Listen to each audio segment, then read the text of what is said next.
Hello everyone, welcome to my YouTube channel physics वाले RJ sir. Guys, अगर अभी तक आपने मेरा channel like share and subscribe नहीं किया है तो प्लीज़ आप मेरे चैनल को लाइक शेयर एंड सब्सक्राइब ज़रूर करें। तो हम जो क्लास 10th का इलेक्ट्रिसिटी चैप्टर है वो कर रहे थे और उसका हमने कुछ एक पार्ट कर लिया था। हमने कल वाली जो लास्ट वीडियो है उसमें हमने किया था joules law of heating effect. तो नेक्स्ट जो हमारा टॉपिक है वो है इलेक्ट्रिक पावर। तो देखिए, पावर क्या होती है, पावर क्या है, कितने टाइम पे आप कितना काम कर सकते हो, वही आपकी पावर है। तो वही यहाँ पे साइंस में हमने बता दिया है कि पावर क्या है, it is the ratio of the work upon time, यानी कि कितना टाइम लगा के हम कितना काम कर सकते हैं उसको हम पावर बोलते हैं। The rate at which energy is used by an electric appliance is called the electric power of A that appliance, यानी कि कितना टाइम में कितना कोई भी अप्लायंस काम कर सकता है वो उस अप्लायंस की क्या है, पावर है। Power equal to work upon time. Work को हम एनर्जी भी बोल सकते हैं, यानी कि पावर क्या हो जाएगा, एनर्जी अपॉन टाइम। तो इसी से P इक्वल टू क्या आता है हमारे पास, W अपॉन टी। ये आ जाएगा हमारे पास W अपॉन टी। हमने W की जो वर्क है वो क्या निकाला, आई स्क्र आर टी। वो वैल्यू हम यहाँ पे पुट कर देंगे, ये क्या हो जाएगा, आई स्क्र आर टी, टी से टी कैंसिल हो जाएगा। तो यहाँ से हमारा क्या आ जाएगा, आई स्क्र आर आ जाएगा। अब फिर से अगर हम निकाल लें वर्क से ही, यहाँ से देखो V equal to I R. अब हमारे पास पावर का ये फॉर्मूला बन गया ये वाला। तो यहाँ पे हम एक बार तो I की वैल्यू निकाल लेंगे, I equal to V upon R. यहाँ पे पुट कर देंगे तो इसकी अलग फॉर्म बन के आ जाएगी, इस टाइप की फॉर्म बन के आ जाएगी। अगर यहाँ से हम R की वैल्यू निकालें तो R हमारे पास हो जाएगा V अपॉन आई। यहाँ पे अगर इसी के अंदर हम पुट करेंगे तो क्या हो जाएगा, आर की वैल्यू पुट करेंगे तो वी आई से आई कैंसिल, तो हमारे पास P equal to V cross I वाली टर्म बन के आ जाएगी हमारे पास, राइट। तो ये हमारे पास पावर था। ये पावर के हमारे पास तीन अलग अलग टर्म्स निकल के आई हैं, P equal to I square R, P equal to V square upon R and P equal to V cross I. सबसे पहले तो हमने किया क्या है, P equal to W upon T and work का formula I square R T हमने इसमें पुट कर दिया है।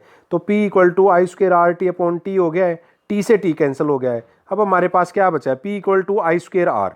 ओम्स लॉ क्या हमारे पास, V equal to I square, sorry V equal to I R. तो यहाँ से हम एक बार तो P equal to I square R के अंदर एक तो ये टर्म आ गई हमारे पास I और R के अंदर। अब यहाँ पे एक बार हम I की वैल्यू पुट करेंगे, ओम्स लॉ से निकाल के V equal to I square R से I की वैल्यू निकाल लेंगे और एक बार R की वैल्यू निकाल लेंगे। तो एक बार वो I की वैल्यू और R की value P equal to I square R के अंदर पुट कर देंगे तो हमारे पास क्या आएगा, जब I की वैल्यू पुट करेंगे तो V और R में टर्म आएगी, जब V की वैल्यू पुट करेंगे तो I और R के अंदर आएगी, और जब R की वैल्यू पुट करेंगे तो V और I के अंदर हमारे पास पावर की टर्म आ जाएगी। ऐसा unit of power is what. जो ऐसा यूनिट है पावर की वो क्या है, वॉट है। And what is a, sorry, power is a scalar quantity. जो पावर है वो क्या है, एक स्केलर क्वांटिटी है। अब है डेफिनेशन ऑफ वॉट। वॉट की डेफिनेशन आप कैसे लिखोगे, देखो मैंने पहले भी बताया आपको, कभी भी अगर डेफिनेशन लिखनी है तो जो हमारे पास फॉर्मूला बन के आया है P equal to I square R, तो इसमें क्या करो, पावर की वैल्यू पुट कर दो वाट, पोटेंशियल की वैल्यू पुट कर दो वोल्ट, या करंट की वैल्यू पुट कर दो एम्पियर। यानी कि हम थर्ड वाली टर्म ले रहे हैं P equal to V cross I, ठीक है। तो यहाँ पे हमने P की वैल्यू, पावर की वैल्यू वोल्ट पुट कर दी, करंट की वैल्यू एम्पियर पुट कर दी, एंड पावर की वैल्यू वाट एंड वो पोटेंशियल की वैल्यू वोल्ट पुट कर दी। तो 1 watt equal to 1 volt into 1 ampere. तो इसको आप कैसे डिफाइन कर सकते हो, अगर किसी भी अप्लायंस के अंदर जब पोटेंशियल है वो 1 वोल्ट हो जाएगा और जो करंट की वैल्यू है वो 1 एम्पियर हो जाएगी, उस टाइम पे जो पावर कंजप्शन है वो क्या होगी हमारे पास, 1 वॉट होगी। An electric appliance is said to be of power 1 watt if it draws a current of 1 ampere when connected to potential difference of 1 volt। यानी कि जब वो कोई भी अप्लायंस 1 वोल्ट 1 वोल्ट पोटेंशियल से कनेक्ट होगा और उससे 1 एम्पियर करंट ड्रॉ करेगा तो उस टाइम पे पावर कंजप्शन हमारी 1 वोट होगी। 1 किलोवाट इक्वल टू होगा 1000 वोट के, ये स्टैंडर्ड वैल्यूज हैं। और कुछ एक कमर्शियल यूनिट है इलेक्ट्रिकल एनर्जी की, वो क्या है, 1 kilowatt hour. 1 kilowatt into 1 hour, 1 kilowatt को लिखोगे तो 1000 वोट, इंटू 1 आवर को सेकंड में लिखोगे तो 3600 सेकंड। तो इसको कन्वर्ट करोगे तो 3.6 इंटू 10⁶ जूल, या फिर 3.6 मेगा जूल। तो 1 किलोवाट आवर की ये हमारे पास कमर्शियल यूनिट्स हैं। अब इसके ऊपर जो पावर के ऊपर न्यूमेरिकल है या हीट के ऊपर न्यूमेरिकल वो हम देख लेते हैं कैसे करने हैं। हमारे पास जो फर्स्ट फॉर्मूला है वो है H equal to I square R T. Second formula है H equal to V square upon R into T, जिसको हम लिख सकते हैं V I T. Second formula इसी के अंदर है P equal to, sorry third formula है इसके अंदर, सेकेंड लिखा हुआ है गलती से, पावर का आई स्क्वेयर आर, और इसकी तीनों पावर की तीनों फॉर्म लिखे हैं V square upon R into V into I. ये तीनों अलग अलग फॉर्म्स हमने इसकी पावर की लिखी हैं।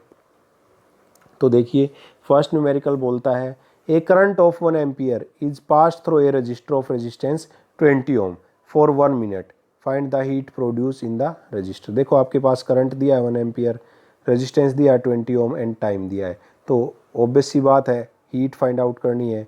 तो क्या H equal to I square R T, जिसके अंदर तीनों टर्म हो वो फॉर्म इसकी रख सकते हैं।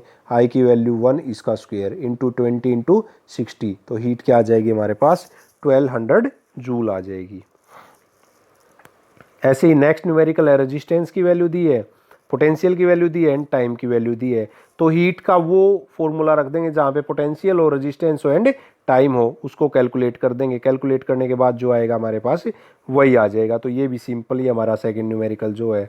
थर्ड न्यूमेरिकल है हमारे पास, calculate the resistance of a bulb rated 100 volt 220 volt, what is the current flowing in the bulb when connected across a potential difference of 220 volt. ठीक है, तो देखिए कैसे, पावर क्या हमारे पास, पावर का फॉर्मूला क्या है वी स्क्वायर अपॉन आर।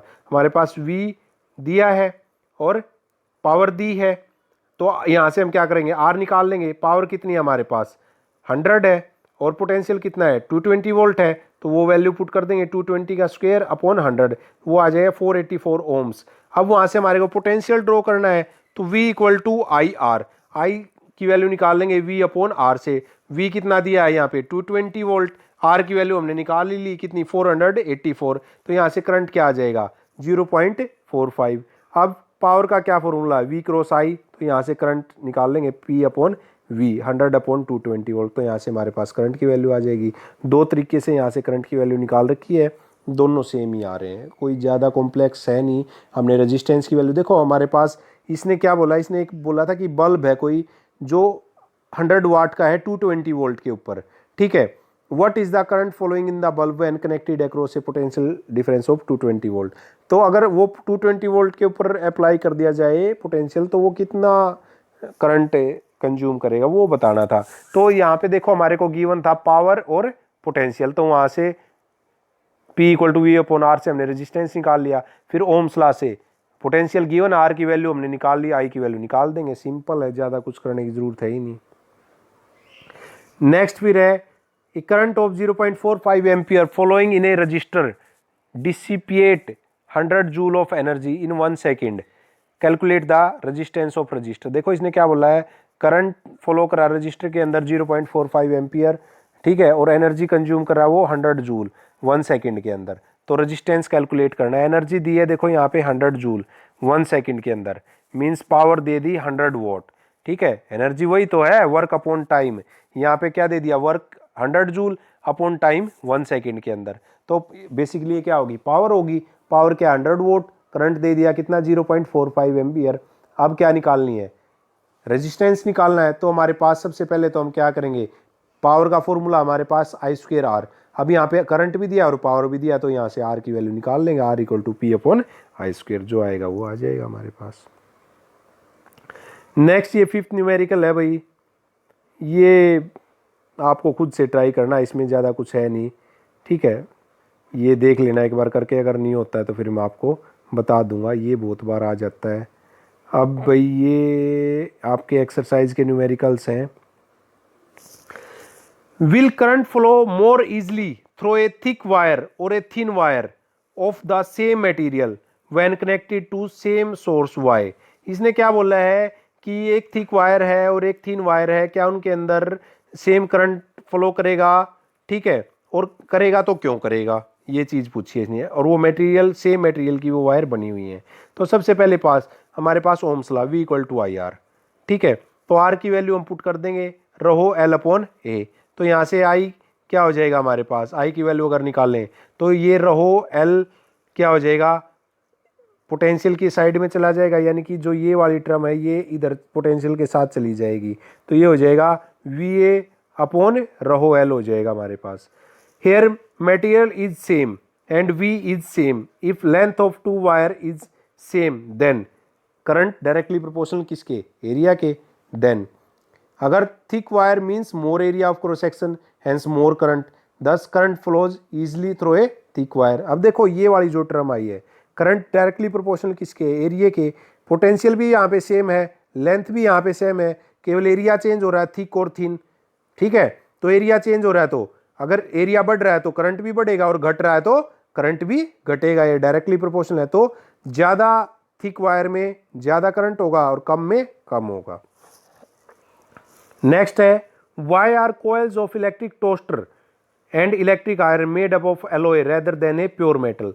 देखो एलोए क्या होता है, वो चीज आप सबसे पहले देख ले। एलो होता है दो मेटल का मिक्सचर, और जो मेटल होता है जिस चीज से वो मिलके बनता है, और जो एलोए होता है जो उसकी प्रॉपर्टी होती है वो मेटल से कहीं ज्यादा होती है, उसका रेजिस्टेंस ज्यादा होता है, उसका मेल्टिंग पॉइंट ज्यादा होता है। और यही रीजन है कि जो एलोए से हम जो रोड बनाते हैं उसका मेल्टिंग पॉइंट और उसकी रेजिस्टिविटी ज़्यादा होती है, वो इजिली बर्न नहीं करती, इसलिए हम मेटल की ना बना के वो एलोइज की बनाते हैं।